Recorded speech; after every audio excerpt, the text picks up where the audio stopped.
Hey, what's going on, you guys? Welcome back. My name is Mace, coming to you from Canada.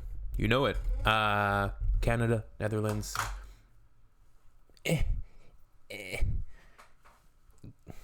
Virtual hug. Went on a beautiful hike yesterday. I was thinking of uploading a vlog video about it, so keep an eye out for that. I do like how she has titled her video, Life in the Netherlands versus USA, 5 everyday cultural differences. I like that. I like the way it's phrased, 5 everyday cultural differences instead of 15 culture shocks or 9 things that shocked me when moving to the Netherlands. It's like, and then you watch the video and it's things that really are not shocking. They're like minor differences or adjustments that need to be made when moving to a different country or even a different region within countries, like, right? Like when you move to a different place, it's typically things are going to be a little bit different. There's going to be a lot of things the same because I think overall, by and large, the similarities outnumber the differences. But let's see what hers are. She's got 5 of them. I'll see if I find them to be strange or the same here in Canada or different or what. So let's check it out. I think she's from the US, obviously. So let's go. Well, it says life in the Netherlands, obviously. Have you ever thought about some everyday, normal cultural differences between countries? Well, today I'm going to talk about 5 just regular cultural differences between the United States and the Netherlands. Now, this doesn't mean that one country is right and the other country is wrong. All of that said, my beginning spiel, I think Dutch people moving to the States could probably title videos shocking cultural differences while moving to the States. Just differences between the cultures. A caveat to every statement. Hi, I'm Wendy, and I'm an American living here in the Netherlands. I do travel content to help you on your research of where to stay, where to eat, where to explore. But I also like to talk about some just normal, everyday expat things that I've noticed Normal, everyday living expat abroad. things. And today I am coming from this beautiful harbor here in The Hague. It's about 20 Celsius, so I think that's about 70 degrees Fahrenheit, so it's an absolutely gorgeous day. But let's get into some of those cultural differences. One of the first cultural differences that I've noticed here is during this time of year. So between May and July, there are a lot of academic achievements that are happening in both countries. But in the Netherlands, they tend to show this difference with a backpack and a Dutch flag hanging from a flagpole. Oh, I haven't really seen this before. I've seen families of students celebrating their achievements, but I've never seen something like this, a backpack hanging off the Dutch flag. And they also post a sign that says geslaagd, which means like Congrats. passed. And that's one of the ways that they signify academic achievements, where someone in the home has completed a certain level of education, and that's how the family celebrates. And it's just a notice to other people in the community that that's what they're celebrating. In the United States, what I remember is we would have like signs in the yard that said like graduate or something like that. We would also decorate our cars with like this, it's not spray paint, but it's like a paint that you can put on the back of the window. Of course, it's removable, but it would say something like, congratulations to the graduate. And then on the day that students were actually graduating, so like had a ceremony or whatever, people would wear cap and gowns. I believe they also do graduation ceremonies here in the Netherlands, but I'm not 100% sure if that's widespread or not. So that's one. I can't say my family particularly ever had any of the things that she specifically mentioned in terms of like putting signs in the yard or putting spray paint messages on the back of vehicles and things like that. I think it depends family by family basis. There's a lot of different cultural influences in Canada. So a lot of different peoples have different ways of celebrating that type of stuff. But yeah, this one I've seen it around, but I'm not super familiar with it. Another cultural difference that I've noticed here in the Netherlands is when you go to a supermarket in the United States, BYOB. in most supermarkets, there is a dedicated bagger, a young man or young lady at the end of the line that when the cashier is scanning your groceries, Oh yeah, we don't do that anymore. I mean, grocery stores in general don't do that anymore. It's just you're on your own, and pretty soon there's going to be no cashiers at all. There's just going to be the self-scanning stations, and you have to just do the work that was previously being done by employees. they actually bag the groceries for you. I worked at a supermarket called Publix in the United States, where they typically hire people that have special needs or some type of intellectual development, and those were the dedicated good idea. baggers. Wonderful colleagues, They need great jobs. people to work with. They're so dedicated to their job, I guess is the best way I can say it. But here in the Netherlands, traditionally, it's a cultural thing where there is no one to bag your groceries. Typically, the cashier is scanning and you're standing there to bag your groceries. And if you're not able to bag everything up by the time that they finish, they have like this little divider, and you can pay for your groceries and then go to the end of the line and finish bagging your. Yeah, we have the same thing. Like, you got to bag your own groceries. And mind you, we're not getting paid for it. I did really think it was cool. In the Philippines, they'll have a bagger person, but they're packing everything into a box.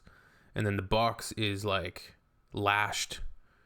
It's like lashed up into like a nice, neat package that you can carry. So it'll naturally have a handle because they put it in a box. They pack it really well.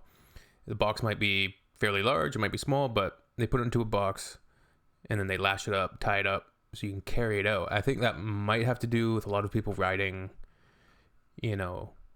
bikes or scooters, trikes.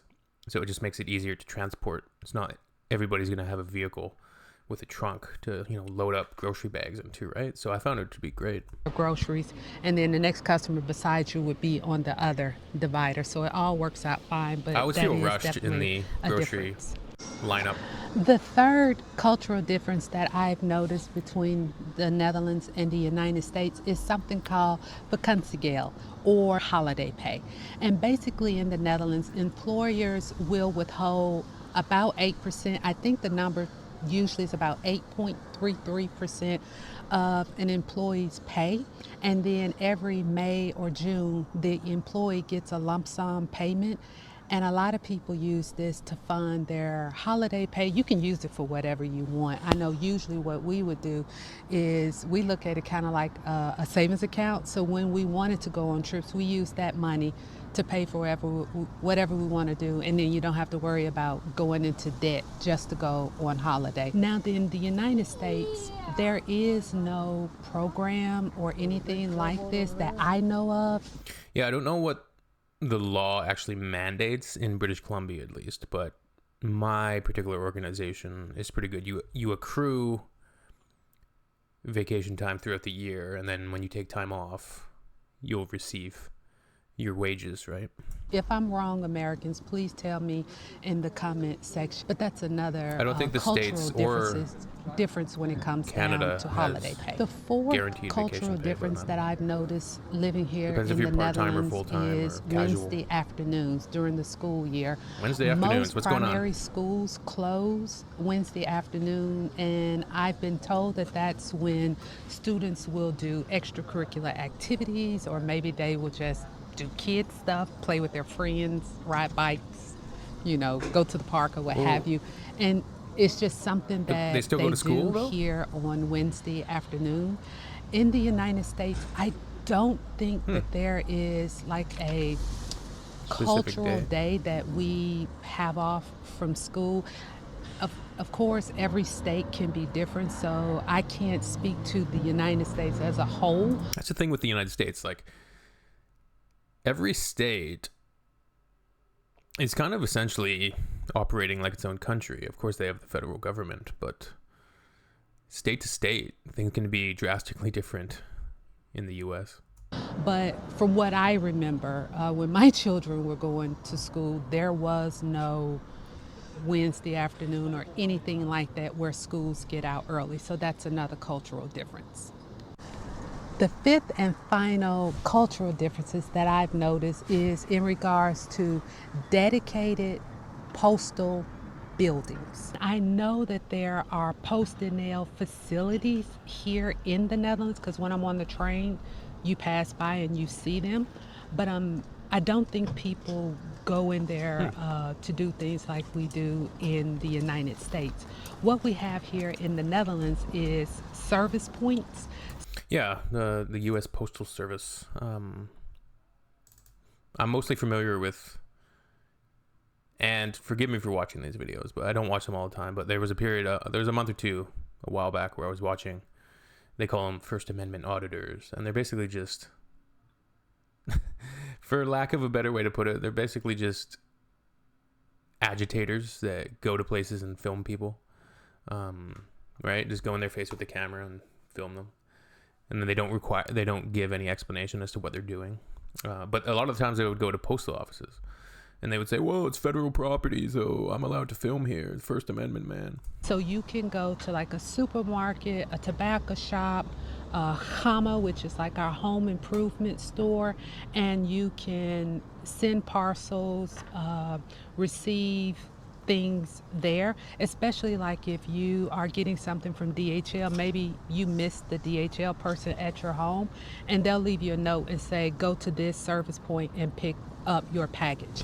We do have normal postal delivery just like in the United States. The only difference is here in the Netherlands, most of our postal people are riding bikes, which I think is just so cool.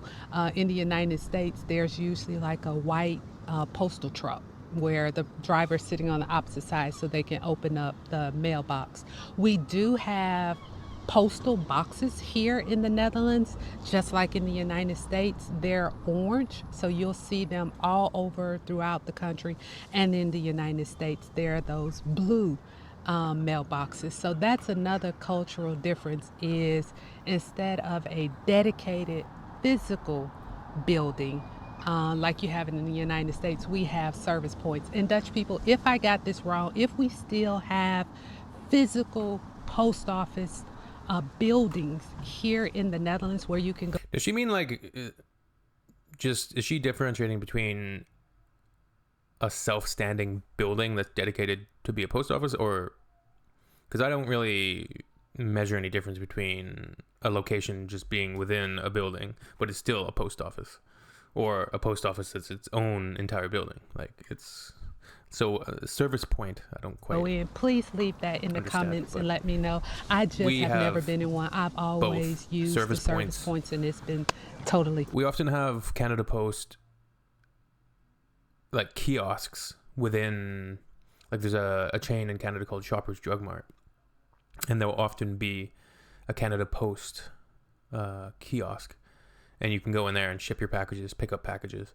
But Canada Post also has their own dedicated building, like same with UPS and FedEx and all those companies. They have their own little buildings.